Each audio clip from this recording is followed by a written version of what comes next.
이스라엘 나라에서 대표적인 농산물 중에 하나는 포도나무입니다. 창세기에 보면 노아가 포도나무를 심는 모습이 나옵니다. 모세가 가나안 땅을 소개할 때 포도와 무화과와 석류와 감람나무와 꿀의 소산지다 하면서 포도를 소개합니다. 포도나무는 이스라엘에서 어디에서나 볼 수 있는 흔한 작물입니다. 오늘 말씀은 이스라엘에 널리 퍼져 있는 그 포도나무를 통해서 포도나무 비유를 말씀하고 있는데, 예수님과 제자들과의 관계를 포도나무를 통해서 말씀하고 있습니다. 하나님은 농부시라고 그랬죠. 예수님은 포도나무시라고 말씀합니다. 제자들은 가지라고 비유합니다. 예수 믿는 오늘 저와 여러분이 예수님의 포도나무의 가지다, 이런 말씀이지요. 우리가 읽은 구절에서 반복되는 말씀이 있어요. 거하라 라고 하는 말입니다. 거하라. 5절에 가면 내가 그 안에 거하면, 6절에서 사람이 내 안에 거하지 아니하면, 7절에 가면 너희가 내 안에 거하고 내 말이 너희 안에 거하면, 계속 거하다 거하다 하는 말이 반복돼서 나옵니다. 거하라고 하는 원어는 어떤 영역에 머물러 있는 걸 말합니다. 아주 밀접한 관계를 있을 때, 밀접한 사이일 때 이 단어를 씁니다. 뗄래야 뗄 수 없는 관계, 아주 붙어있는 관계. 강력본도 있죠. 조그만 거, 굉장히 힘이 센 거 있잖아요. 그거 붙으면 탁 붙잖아요. 잘 안 떨어지잖아요. 이런 관계를 거하다, 이렇게 표현합니다. 예수님이라고 하는 나무에 우리가 찰싹 붙어 있는 거, 이게 거한다는 거죠. 본문은 우리가 예수님 안에 거할 때 주시는 축복에 대해서 말씀하고 있어요. 예수님 안에 거할 때 어떤 축복이 우리들에게 주어지는지 오늘 말씀을 통해서 저와 여러분이 은혜 받기를 원합니다. 첫째로는 열매를 많이 맺는다고 그랬어요. 5절에 보세요. 나는 포도나무요 너희는 가지라. 그가 내 안에 내가 그 안에 거하면 사람이 열매를 많이 맺나니. 농부의 소원을 알 수 있는 말씀이지요. 농부는요, 포도나무에 포도가 주렁주렁 열리는 것이 소원입니다. 포도나무를 왜 심어요? 포도나무는 관상용도 아니에요. 공업용도 아니에요. 건축용도 아니에요. 집 질 때 쓰지 못해요. 또 의학재료, 의학용도 아니란 말입니다. 포도나무는 오직 열매를 얻기 위해서 심습니다. 열매를 위해서 농사를 짓는다는 말씀입니다. 제가 신학교 다닐 때, 옛날 일이죠. 신학교 다니다가 실망을 해가지고 학교를 쉰 적이 있어요.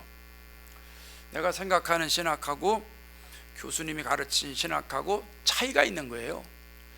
그 목사는 돼야 되겠는데 신학교는 졸업해야 되겠고, 근데 이게 너무너무 힘든 거예요. 고민하다가 그냥 때려쳤어요. 1년 다니고 휴학해 버렸어요.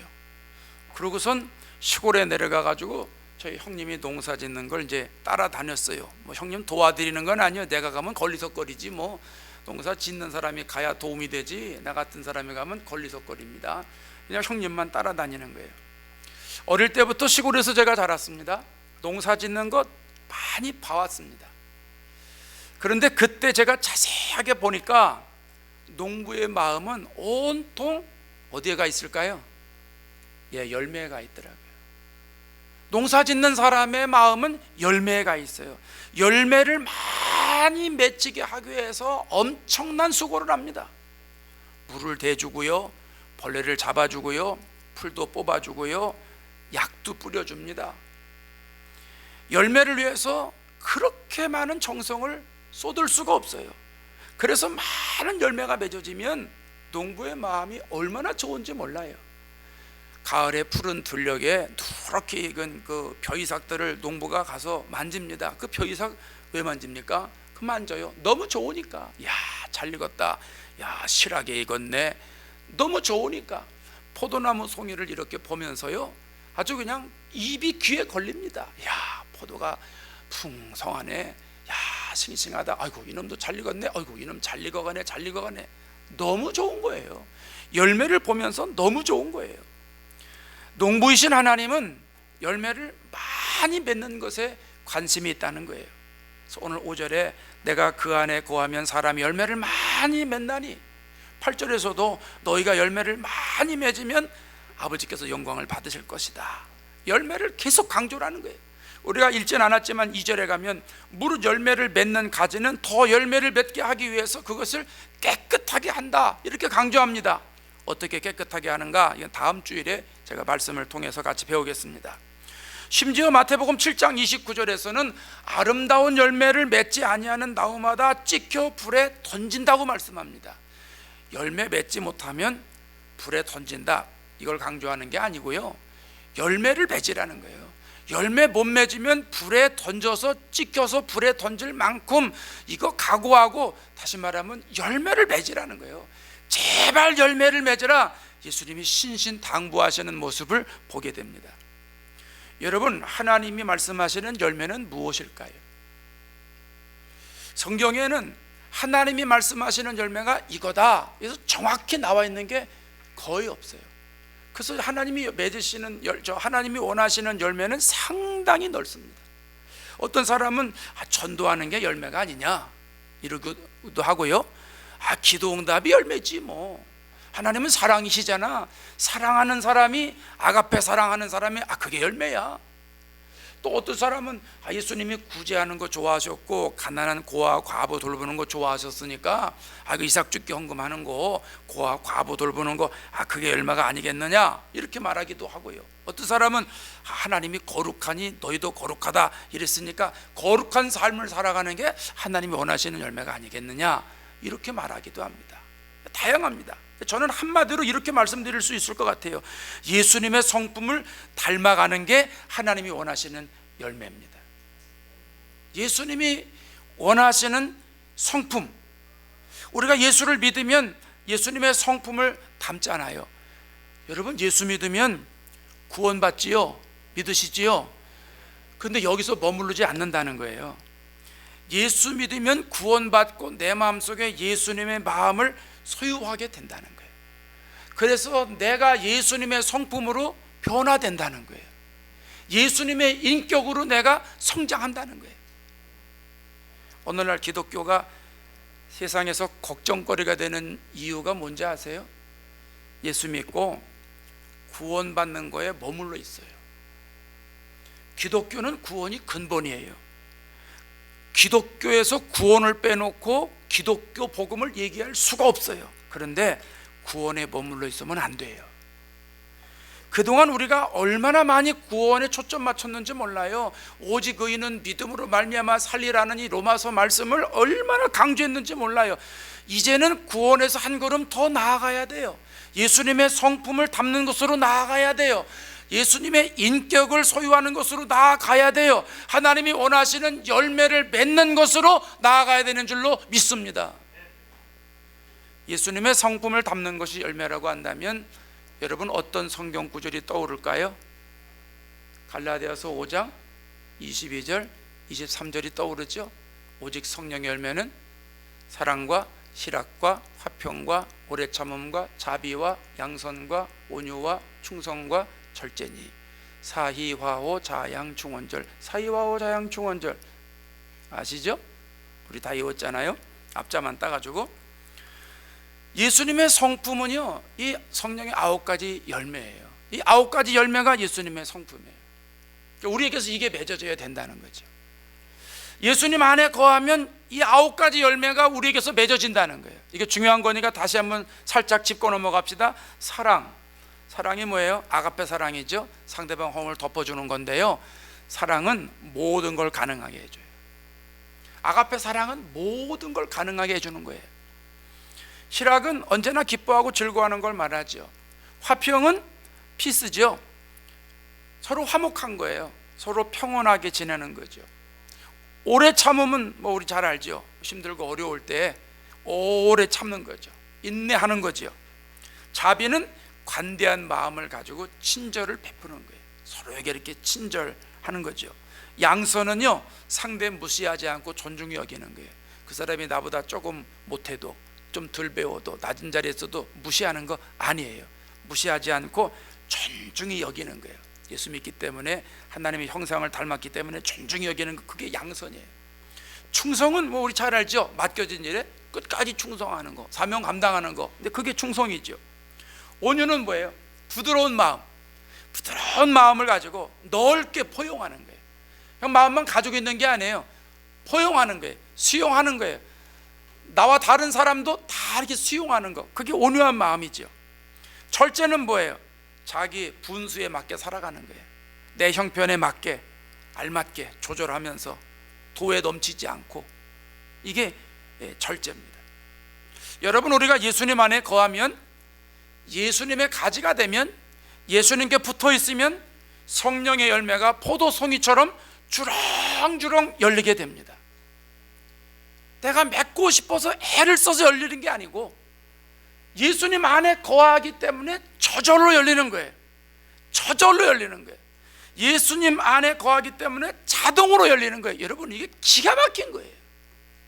기가 막힌 거예요. 여러분, 놀라셔야 됩니다. 이거 엄청 기가 막힌 겁니다. 왜냐하면 우리가 그걸 맺을 수 있는 나무냐, 우리의 본성을 조금 꿰뚫어 보면, 들어가 보면 금방 알 수 있어요. 우리는 성령의 열매를 맺을 수 있는 사람이 아니에요. 아담과 하와가 범죄한 이후에 모든 인류는 엉겅퀴 열매를 맺으며 살게 돼 있어요. 죄의 본성을 가지고 태어납니다. 죄를 짓습니다. 그래서 죄를 계속 지면서 죄의 열매를 먹고 살아갑니다. 여기에 예외인 사람 하나도 없습니다. 어린 아이들도 어릴 때는 없는 것 같아요. 네? 현이가 태어났는데 보니까 그 어디가 죄가 있겠습니까? 우리 교회 학교들 뛰노는 거 보니까 그 어디가 죄가 있겠습니까? 아주 해맑게 웃고 그러는데 얼마나 이쁩니까? 그런데요, 시간이 흐르면서 걔들도 예외가 아니에요. 말과 행동과 얼굴에서 드러나는 게 다릅니다. 죄가 드러나는 거예요. 그래서 우리 교회의 죄 열매 때문에 삶에 금이 가는 사람이 얼마나 많습니까? 죄 때문에 냄새나고 추하고 더럽게 사는 사람이 얼마나 많습니까? 죄 때문에 고통스럽게 사는 사람들이 얼마나 많습니까? 어떤 특정한 사람들 얘기하는 게 아니라 모든 사람들의 공통점이에요. 저와 여러분도 예외가 아닙니다. 상당히 기분 나빠하시네. 그래도 예외가 아닙니다. 그런데요, 우리에게서 성령의 열매가 맺게 된다는 거예요. 예수님의 성품을 닮아간다는 거예요. 예수님의 인격을 닮아간다는 거예요. 언제예요? 어느 때예요? 예수님 안에 거할 때. 할렐루야. 예수님께 붙어 있을 때, 예수님과 뗄래야 뗄 수 없는 관계에 있을 때 주님이 원하시는 열매를 맺게 된다는 겁니다. 오늘 예배드린 저와 여러분, 이 예수님 원하시는 열매, 성령께서 우리에게 맺게 주시는 열매, 예수님 안에 거할 때 이 열매를 풍성히 맺게 되시기를 바랍니다. 풍성한 열매를 맺어서 주님의 기쁨이 되시는 축복을 누리시기 바랍니다. 두 번째로는 예수 안에 거하면 구하는 대로 응답받습니다. 7절에 보세요. 너희가 내 안에 거하고 내 말이 너희 안에 거하면 무엇이든지 원하는 대로 구하라. 그리하면 이루리라. 이 말씀은 오해하기 쉬운 말씀입니다. 무엇이든지 원하는 대로 구하라. 이게 조심해야 되거든요. 이 말씀 때문에 주님이 원하는 걸 구하라고 그랬어. 지금 내 시급한 문제, 또 나에게 필요한 문제, 마음의 소원, 이거 구하라는 거로구나. 열심히 그냥 내 현안 문제를 구하는 거, 그래서 주님이 응답해 주신다, 이 뜻이 아닙니다. 여기에서는 이 뜻이 아니에요. 무엇이든지라고 하는 그 전의 말씀을 눈여겨봐야 돼요. 전제가 있어요. 한번 보세요. 너희가 내 안에 거하고, 이게 전제예요. 우리가 주님 안에 거할 때 무엇이든지 구하라는 거예요. 그러면 기도 응답해 주신다는 거예요. 우리가 주님 안에 거하는 거, 이제껏 배웠잖아요. 예수님의 인격을 담고 예수님의 성품을 닮아서 예수님 열매를 맺는 거, 이게 주님 안에 거하는 거잖아요. 근데 그 다음 말씀에 이렇게 나와요. 내 말이 너희 안에 거하면. 그러니까 너희가 내 안에 거하고, 우리가 주님 안에 거하는 것이 그 다음에 뭘로 바뀌어지고 뭘로 연결이 되냐면, 내 말이 너희 안에 거하면, 우리가 주님 안에 거하는 게 주님 말씀 안에 거하는 것으로 발전되게 됩니다. 다시 말하면 예수님 안에 거한다는 것은 예수님 말씀 안에 거한다, 이 뜻입니다. 똑같은 말이에요. 이해되시는 거죠? 그럼 우리가 이렇게 정리할 수 있습니다.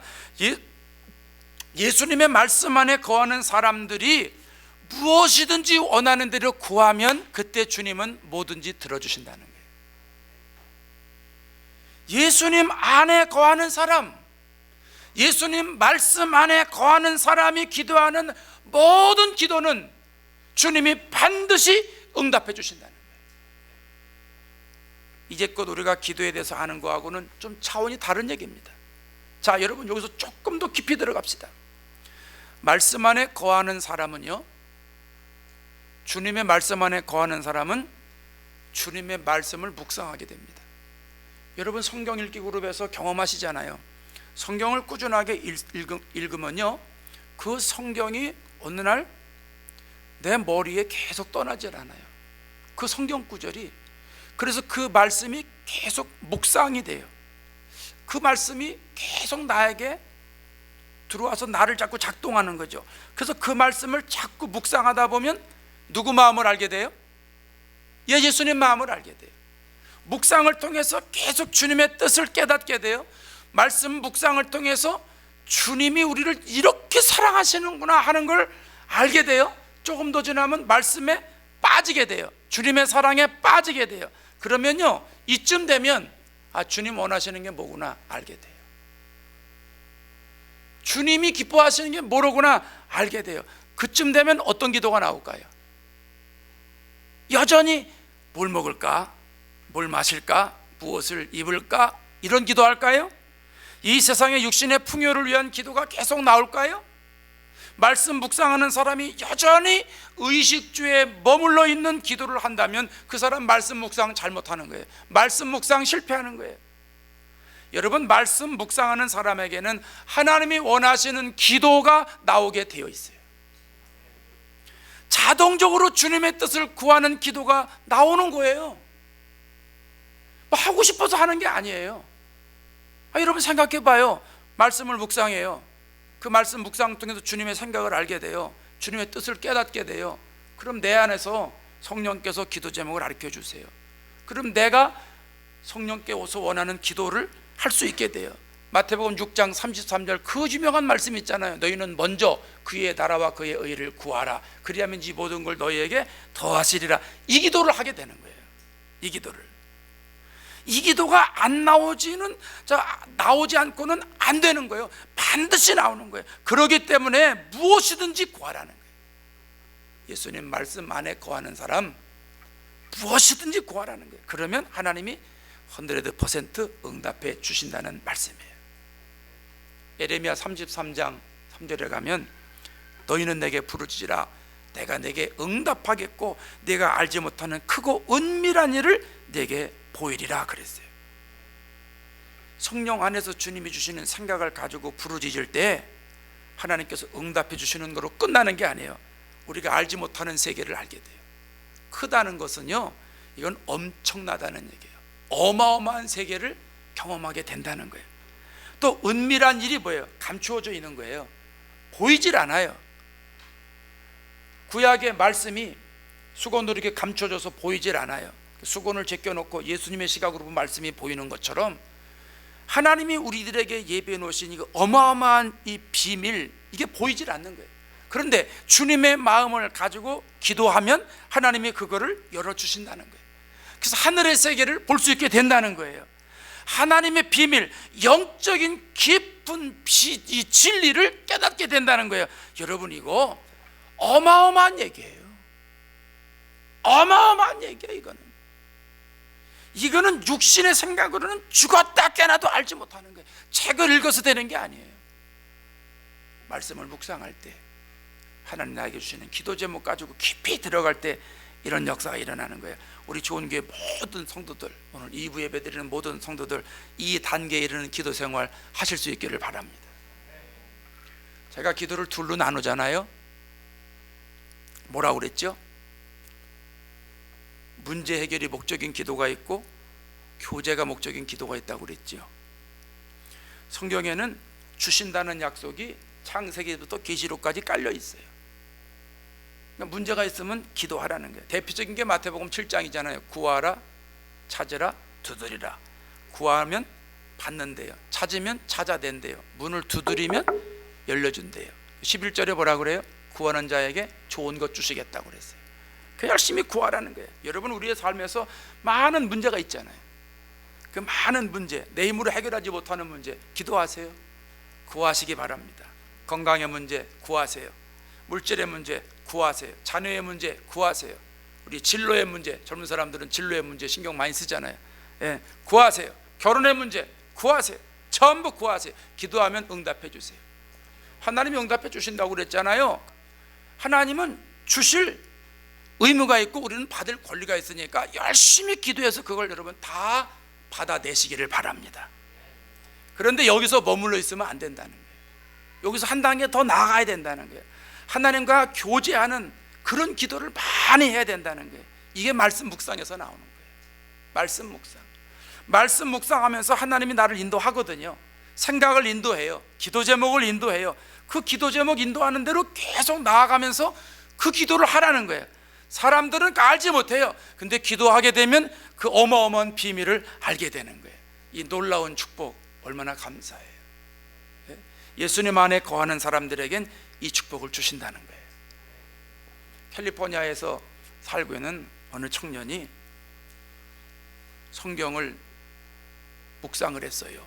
마태복음 28장 19절, 예수님의 대사명 명령 있잖아요. 너희는 가서 모든 족속으로 제자를 삼아 아버지와 아들과 성령의 이름으로 세례를 주고 내가 너에게 분부한 모든 것을 가르쳐 지키게 하라. 내가 세상 끝날까지 너희와 항상 함께 있으리라.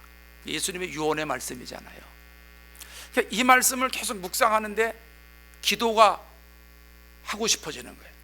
그래서 기도하기 시작을 했어요. 이 말씀을 붙잡고, 하나님, 내가 이 말씀대로 살아가기를 원합니다. 이 말씀대로 내가 순종해서 많은 사람 제자 삼기를 원합니다. 그래서 많은 사람들에게 복음이 전달해지기를 원합니다.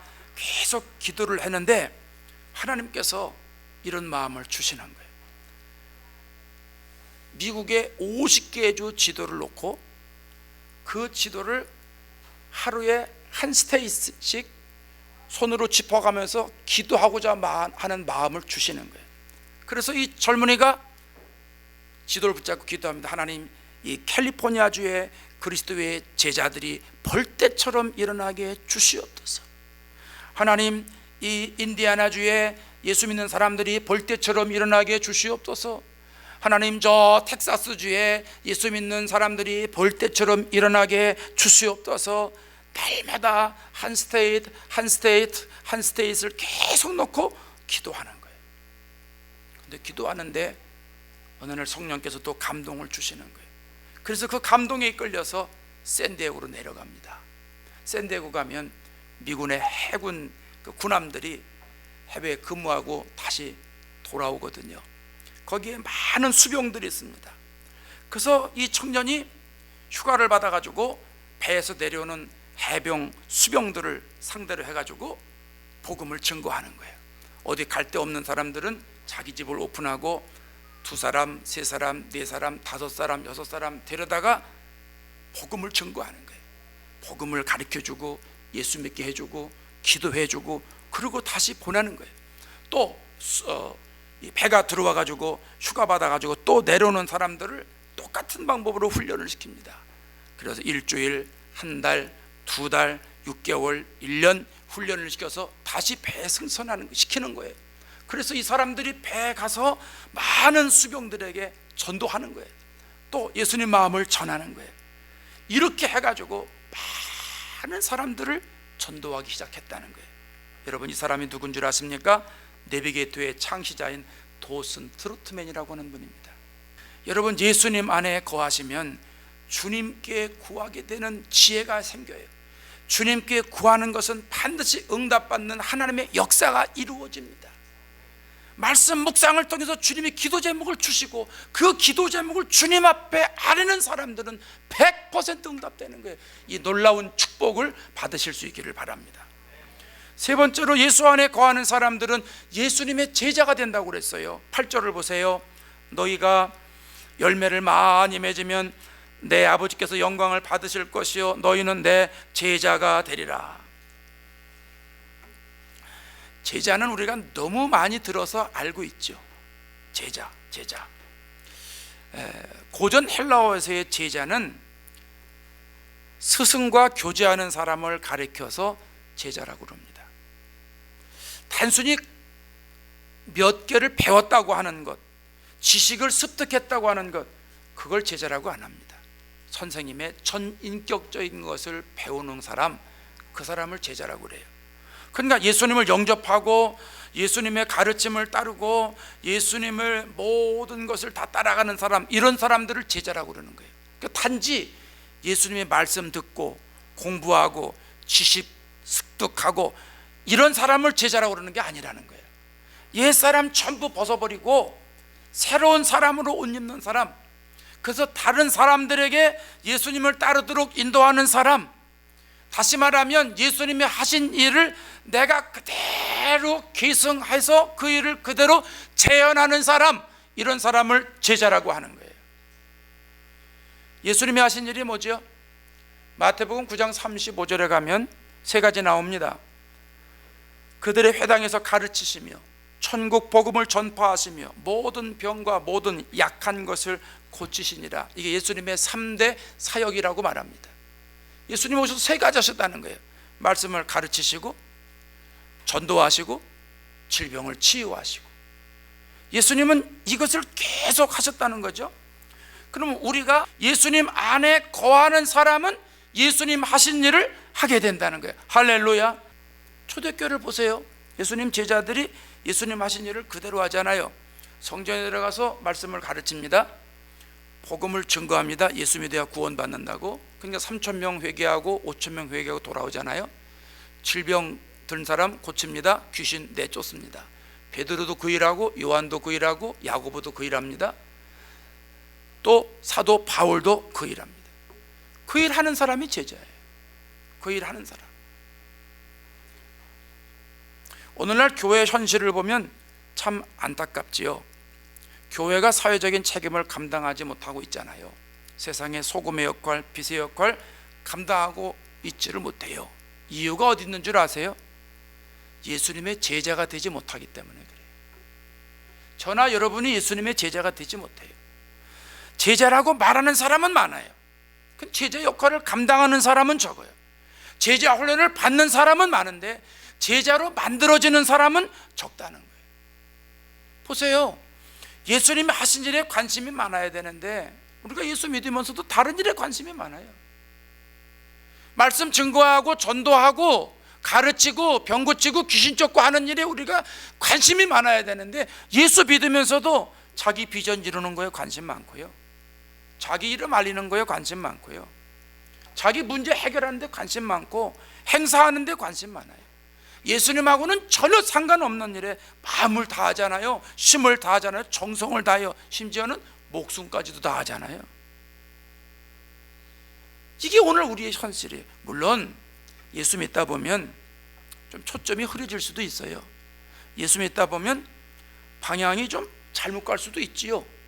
누구나 다 그럴 수 있어요. 예수 믿는다고 그러면 안 돼, 완벽해야 돼. 그건 교만이에요. 원죄가 있기 때문에요, 예수 믿다가 잘못 갈 수 있어요.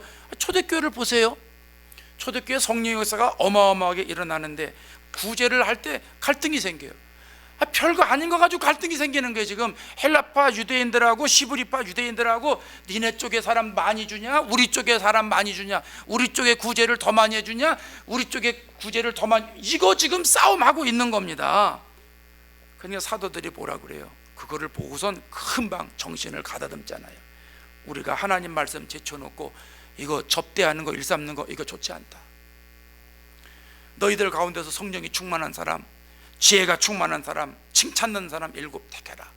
그 일을 구제하는 거에 맡기고 우리는 기도하는 일과 말씀 전하는 일에 힘쓰리라, 전무하리라. 이래서 다시 돌아옵니다. 여러분, 예수 믿으면서 방향이 잘못될 수 있어요. 정신없이 세상으로 갈 수가 있어요. 그러나 거기에서 빨리 예수님께 돌아와서 본질에 집중하는 자세가 필요하다는 거죠. 잘못 가는 게 두려운 게 아니에요. 다시 안 돌아오는 게 두려운 거예요. 다시 돌아오면 돼요. 본질로 돌아서면 돼요. 제자 역할을 하는 사람으로 서면 되는 거예요. 예수님 안에 붙어 있으면 되는 거예요. 예수님께 거하면 되는 거예요. 여러분, 예수님께 붙어 있기만 하면, 거하기만 하면 모든 걸 다 공급받는 거예요. 그래서 제자가 되는 거예요. 그래서 주님이 하신 일을 우리도 할 수 있는 거고, 주님보다 더 큰 일을 우리도 할 수 있는 거예요. 이게 교만이 아니에요. 예수님 말씀이잖아요. 예수님 안에 있기만 하면 되는 거예요. 예수님 안에 있기만 하면 열매를 맺기도 하고 기도 응답 받기도 하고 제자가 되는 줄로 믿습니다. 이게 얼마나 귀한 일입니까? 단기 선교를 다녀와서 평가회를 했어요. 그저께 평가회를 했는데, 평가회를 하기 전에 저 나름대로 혼자 단기 선교를 평가를 해봤어요. 근데 가만히 이렇게 보니까 참 잘했어요. 여러분 아까 영상 보셨잖아요. 이만하면 잘한 거지 뭐, 그잖아요. 그렇다고 해줘요. 수고 많이 했는데. 근데 제가 객관적인 눈으로 보면 참 잘했어요. 어떻게 이렇게 잘했나 생각해 봤어요. 제가 단기 선교 다녀와서 어느 목사님하고 통화하다가 우리가 이런 일을 이제 하게 됐다고, 그 목사님 물어봐요. 왜냐면 그 목사님도 거길 또 가야 되니까. 그래서 제가 이런 일을 했다 그랬더니, 아이고 목사님 12명이 어떻게 그렇게 큰 일을 하셨어요? 우리는 그렇게 못합니다. 우리는 15명 20명 가서 그 일합니다. 그래요. 우리는 아침 먹고 BBS 하고, 점심 먹고 성경학교 하고, 저녁 먹고 우리 선교팀 집회하고 기도하고 이랬거든요. 정신이 없었어요. 다른 팀들은 뭐 아침 먹고 한 3시간 뭐 하고 그다음에 좀 쉬었다가 또 그 다음날 또 하고 아마 뭐 이러는 모양 같아요. 근데 우리가 이건 정신없이 계속 했는데요. 근데 가만히 보니까 이번에 단기 선교하면서 계획된 모든 일을 그냥 완벽하게 할 정도로 계획한 걸 거의 다 한 것 같아요. 여러 가지 이유가 있는데요. 분업화가 되니까 더 잘 되는 것 같고, 식당에서 이 밥 해주는 분들이 여선교에서 열심히 해주니까 너무너무 잘 되는 것 같고, 또 중요한 원인은 이 BBS를 처음 하는 교사들이 있거든요. 근데 어떻게 될지 모르는데도 아주 잘 감당해 줬어요. 너무 근사하게 잘 감당해 줬어요. 이유가 어디 있는지 아세요? 우리 단기 선교팀들이 예수님 마음을 품었기 때문에 그래요. 영혼을 불쌍히 여기는 예수님의 마음을 가지고 있거든요. 영혼을 사랑하는 예수님의 마음을 가지고 그들이 떠나갔거든요. 그래서 예수님 마음을 전달하려고 어떻게든 하나라도 더 전달하려고 애를 썼어요. 예수님 마음을 하나라도 더 전달하려고 율동을 통해서 전달하고, 성경을 통해서 전달하고, 놀이를 통해서 전달하고, 또 그 여러 가지 일을 통해서, 프로그램을 통해서 전달하려고 많이 애를 썼어요. 테크닉 해가지고 잘 멋있게 쫙 해야 되겠다, 그런 생각 안 가졌어요. 그런데요, 시간이 지나가면서 나중에 아이들이 그걸 알더라고요. 어린아이들이 어쩜 그걸 알아요? 신기해요. 아이들 얼굴이 평안해지고요, 교사들하고 너무 친해. 오죽하면 교사들이 평가할 때 그랬으려고요. 목사님 4번만 해요. 왜? 아이들이 너무 붙어가지고 너무 힘들다는 거예요. 그래도 5번 합시다 이러고 말았는데, 너무 잘하니까 아이들이 쫙 와가지고 끼안고 아이들이 따르고 선생님들을 따르고 너무너무 좋은 거예요. 마지막 날 선생님들이 우리 이제 내일 간다고 그러니까요, 애들이 눈물이 글썽글썽한 거예요. 우리 교사들이요, 아이들을 보내면서 그냥 막 눈물이 주르륵 흘러요. 막 안타까워서 눈물이 막 흐르는 거예요. 그러면서 뭐 부르면 막 네, 안 흘린 것처럼 교사들이 막 이러는 거예요. 이유가 어디 있어요? 12명의 단기 선교팀이 예수님 안에 거하는 마음으로 갔거든요. 예수님의 마음을 품으니까 예수님의 역사가 일어나는 거예요. 예수님의 마음을 품으니까 제자 역할을 감당하게 되더라는 거예요. 여러분, 제자는 엄청난 일을 하고 굉장한 일을 해야 제자가 되는 게 아니에요. 주님 안에 거해서 주님이 주시는 마음 가지고 살아가는 사람이 제자예요. 그러니까 제자는 누구나 될 수 있는 거예요. 어떤 소정의 과정, 몇 달짜리 훈련을 통해서 되는 게 아니에요. 물론 그런 거 겪으면, 그런 과정을 이수하면 더 잘할 수 있겠지요. 그러나 반드시 그렇게 되는 것 아니에요. 예수님 안에 거하기만 하면 돼요. 예수님께 붙어 있기만 하면 돼요. 예수님 주시는 마음을 갖기만 하면 돼요. 그럼 내가 제자의 역할을 감당할 수 있도록 성령께서 그 힘을 제공해 주시는 거예요. 이 놀라운 은혜의 주인공들이 되시는 축복을 누리실 수 있기를 바랍니다. 사랑하는 여러분, 교회에 출석하는 성도들을 두 종류로 분류한다고 그래요. 하나는 교회에 소속되어 있는 사람이 있습니다. 철치맨이라고 말합니다. 교회에 속해 있어가지고 나 좋은 교회 다녀, 좋은 교회 출신이야, 우리 교회에서 이런 일 했어, 우리 교회에서 이번에 이런 일을 해. 그리고 이제 교회에서 하는 것만 이렇게 자꾸 강조하고 이러는 사람들, 철치맨입니다. 다른 하나는 예수님께 붙어 있는 사람을 말합니다. 크리스찬이라고 말합니다. 가지가 포도나무에 붙어 있듯이 예수님께 철저히 붙어 있는 거예요. 예수님 안에 거하는 거예요. 예수님 마음을 소유하는 사람이에요. 예수님이 주시는 능력을 공급받는 사람이에요. 예수님이 하고자 하신 일을 하는 사람이에요. 그래서 주님의 일을 통해서 주님을 기쁘시게 하는 사람이에요. 이런 사람이 크리스찬입니다. 여러분은 어느 쪽에 가까우십니까? 크리스찬이시기를 바랍니다. 이 무더운 날씨에 나와서 예배드리는 거 보니까 크리스찬은 분명한 것 같아요. 확신을 가지시고 예수님 안에 거하시기 바랍니다.